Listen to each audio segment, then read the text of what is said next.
Es un gran problema tener a medio fandom de tu obra disconforme con el final del manga que escribiste por 12 años. Y no es una sorpresa, Shingeki no Kyojin es uno de esos mangas y animes que podrían dejarte perplejo, ya que manejaba muchos aspectos interesantes, entre ellos política, guerra, temas místicos y hasta paranormales, y la cereza en el pastel, un genocidio. Todo esto a manos de Isayama se trabaja como una increíble y muy disfrutable historia. Sin embargo, su final fue de los más controversiales en el medio en los últimos años, ya que al menos muchos quedaron a disgusto con este. Incluso el autor pidió perdón a los fans por el final del manga, ya que sintió que no pudo expresar adecuadamente sus ideas al cierre de esta historia. Y si el mismo Isayama lo dice está claro, escribió un final difícil de tragar para la mayoría de lectores, tratando de usar el simbolismo como herramienta en un final muy apresurado. Obviamente la reflexión sí se entendió, el odio genera más odio, la guerra probablemente nunca termine con solo palabras, y la humanidad siempre o casi siempre se equivoca. Este es un ciclo que no termina, y quizá es algo muy pesimista, pero el mensaje está ahí, fuerte y claro. Sin embargo, la forma en la que se cerró el desarrollo a los personajes fue pésima. Creo que incluso desde el retumbar todo tomaba un rumbo que al menos necesitaba una explicación decente, pero esta nunca se dio. Así que me enfocaré en los puntos que para mí hicieron que Shingeki cerrara de mala manera su historia. Número 1. La libertad de Eren. El deseo de libertad de Eren es vacío, porque para darle sentido a la idea de vivir en un mundo donde es libre, Eren tiene que concentrarse en los sueños de sus amigos, principalmente Mikasa y Armin, ya que no tiene ninguno propio. Mientras que Armin quiere ver el océano debido a su curiosidad natural, Eren solo quiere verlo porque nació con esa necesidad, no hay más. Incluso en cierto punto se menciona que Eren piensa en el océano como un símbolo de libertad, que si llegaba a verlo significaría que es libre, y cuando finalmente llegó allí sabía que aún no era libre, por lo que el océano no significaba nada para él.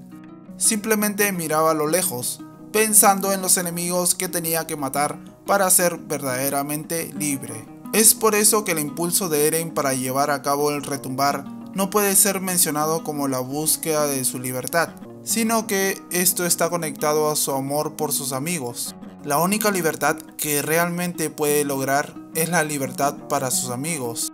Quiere darle a Armin la libertad de explorar el mundo y darle a Mikasa la libertad de dejar las armas y vivir una vida pacífica. Esto nos lleva a un momento interesante del capítulo 139. Mientras Armin mira con asombro la lava, vemos a Eren mirando con tristeza la pura maravilla en los ojos de Armin y se da cuenta de que incluso ahora Armin es más libre de lo que él jamás será. Eren dice que no entiende por qué comenzó el retumbar, no sabe por qué deseaba tanto la libertad, y esto tampoco se justifica, solo se menciona como un sentimiento que está desde su nacimiento, porque sí, porque así nació. Y lo sé, podemos entender su concepto de libertad a través del tema de los caminos conectado a su futura voluntad, pero sería una paradoja que nunca tendría una respuesta, y de todos modos Isayama mismo nunca lo explica. Fue una forma muy errada de expresar este concepto, que creo que el único que merece llevarlo por delante es Armin. Número 2. El sacrificio de Eren. Eren no sabía cómo terminaría el retumbar, por lo que tomó algunas decisiones para ayudar a los que más le importaban después de todos estos hechos. Se distanció de sus amigos e intentó herirlos, tratando de asegurarse de que llevarían el golpe fatal que acabaría con su vida, para establecerlos como los salvadores del mundo. Esto funciona a medias, porque el mundo no está unido después del retumbar, y el miedo a la gente de Eldia sigue presente, incluso sin el poder de los titanes. Además, la mayoría de los jaegeristas de Paradis han sido eliminados, pero no todos, y obviamente el tema bélico sigue presente. Los países sobrevivientes probablemente están enojados y temerosos de Paradis, pero conscientes de que no pueden participar en otra guerra justo después de presenciar la destrucción masiva causada por el retumbar. Es bastante curioso que esos países estén tratando de negociar la paz enviando a eldianos como sus representantes, mientras que los jaegeristas en Paradis están aumentando sus fuerzas militares para prepararse para la guerra. El retumbar invirtió el equilibrio de poder, pero no resolvió el origen del problema, el miedo a los demás y el ciclo de odio. Sin embargo, el retumbar nunca se trató de encontrar respuestas lógicas a esos problemas. Era una forma de que Eren protegiera a sus seres queridos, y eso está más claro que el agua. Así que por este lado no veo nada malo en el sacrificio de Eren.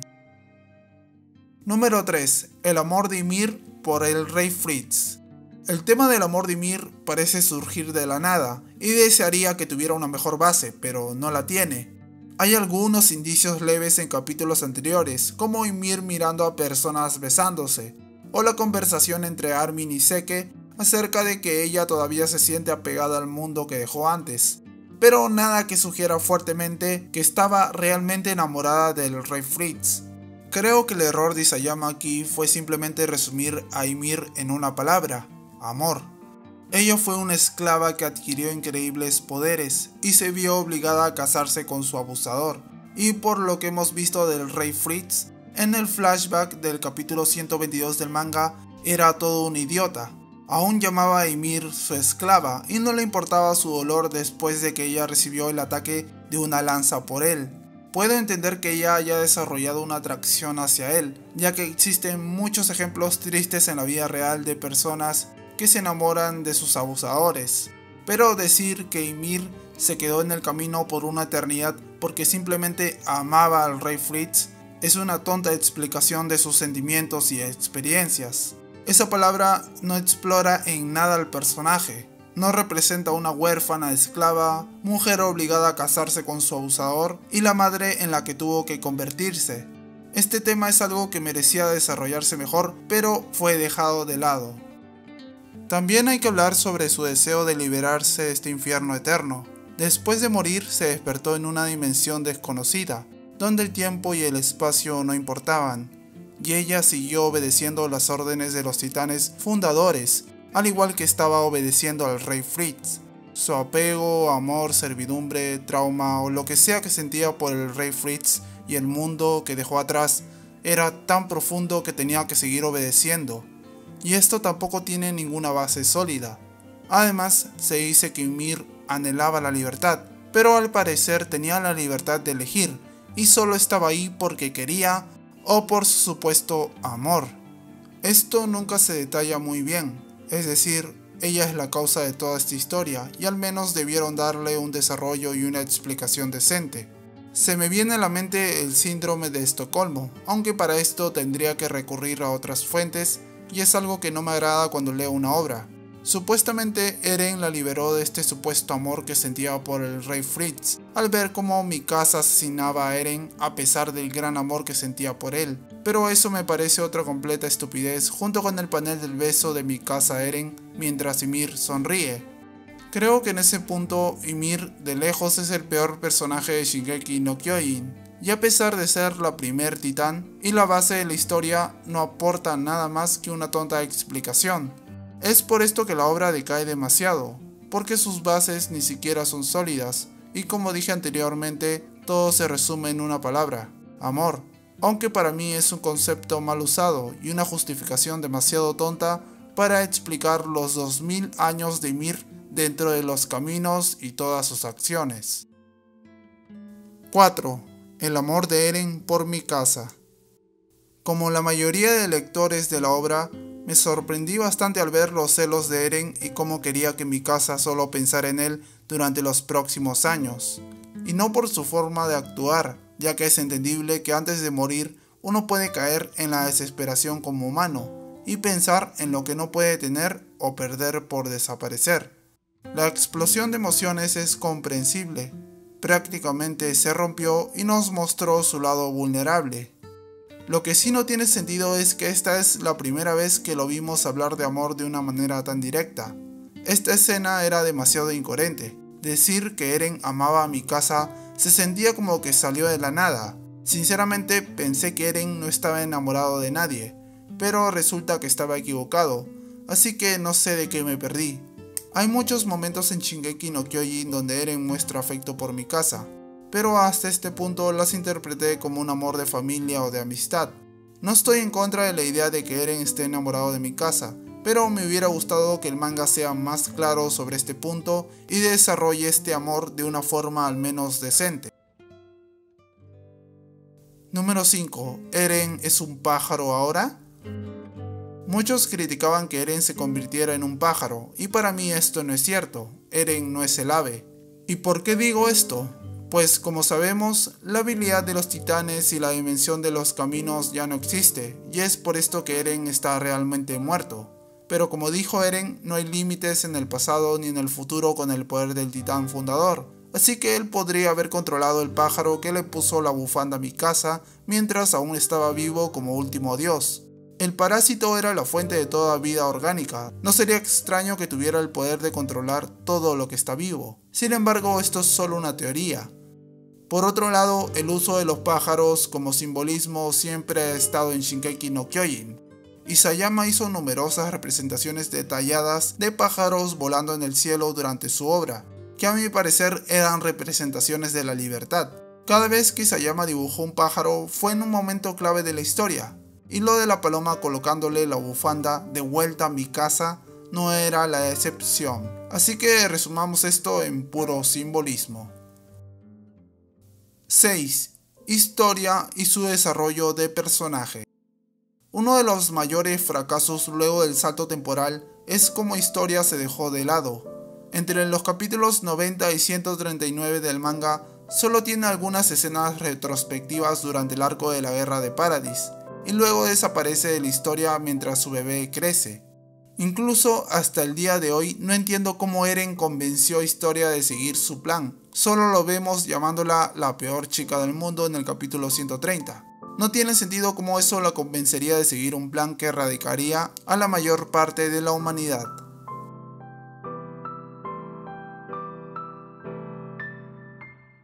Al final creo que lo que más me molesta del capítulo 139 no son las ideas y los temas que se abordan, sino la ejecución.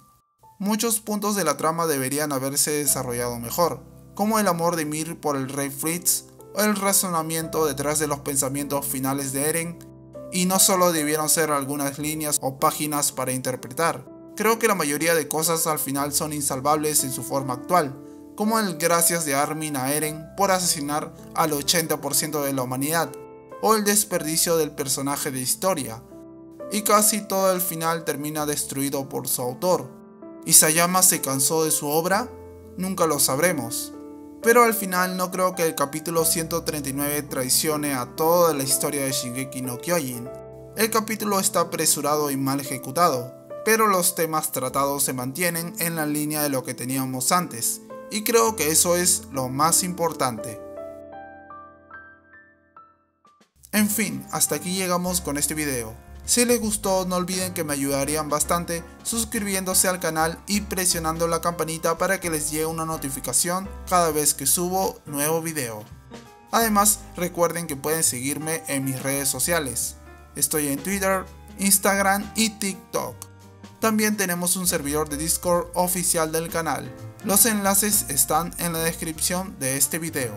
Por otro lado, quiero mandar un gran saludo a los miembros del canal que apoyan bastante mi contenido. Un abrazo para Clorusimp, Junianime 151, Valen Martínez y para Soul of Animation. Recuerden que así como ellos, ustedes también pueden ser miembros del canal presionando el botón unirse y seleccionando la opción que más les guste. Y eso fue todo, gente, y nos vemos hasta la próxima. Chao.